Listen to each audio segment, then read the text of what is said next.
రూమ్కి వస్తాను రా పనుకునేదానికి అని. సరే మా రా అన్నాడు. బెడ్ ఇక్కడ పనుకున్నాను, నేను ఇక్కడ పనుకున్నాను, వేణు ఇక్కడ, వాడు అసిస్టెంట్ అక్కడ. కాసేపులో నాకు ఒక టీవీ ఉంది, టీవీ లైట్లో నాకు ఒక షాడో లాగా కనిపిస్తుంది, ఏదో చేసినట్టు, ఒక డిస్టర్బెన్స్ ఉంది.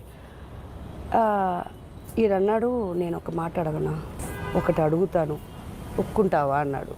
నాకు వచ్చి ఫ్రెండ్ అని వచ్చానే, ఇప్పుడు ఏదన్నా తప్పుగా అడగపోతుంది, నిజంగా ఇది జరిగింది నా లైఫ్లో, నేను ఏదన్నా తప్పుగా అడిగేస్తే ఇంకా ఈ ఫ్రెండ్షిప్ ఉండదు ఛ అనుకొని, సరే అడిగి సావు అన్నాను. లేదు నిజంగా ఒప్పుకోను అని చెప్పకూడదు, నా కోసం నేను ఇదని ఎప్పుడన్నా, అది కూడా హస్కీ వాయిస్లో మాట్లాడుతున్నాడు, ఆ లైట్స్ ఆఫ్కి హస్కీ వాయిస్లో మాట్లాడుతున్నాడు. నేను తిరిగి ఏం రాని ప్రాబ్లం చెప్పురా అన్నాను. అప్పుడు ఏం చేస్తున్నాడంటే, మేమిద్దరం పనుకొని ఉన్నామా, ఇక్కడంతా పిల్లోలు పెడుతున్నాడు. ఏం రాయది అంటే, ఏమీ లేదు, నాకు పెళ్ళి 2 బిడ్డలు ఉన్నారు తెలుసు కదా. తెలుసు, వాళ్ళు బాగుండాలంటే నేను బతుకుండాలా. తెలుసురా, నువ్వు పనుకొని ఆ కాలు పైన వేసి వస్తావు అని భయపడి నేను చెప్తున్నానమ్మా, అది మాత్రం ఒప్పుకొని చెప్పా, దాని మీద వేసుకో అన్నాడు.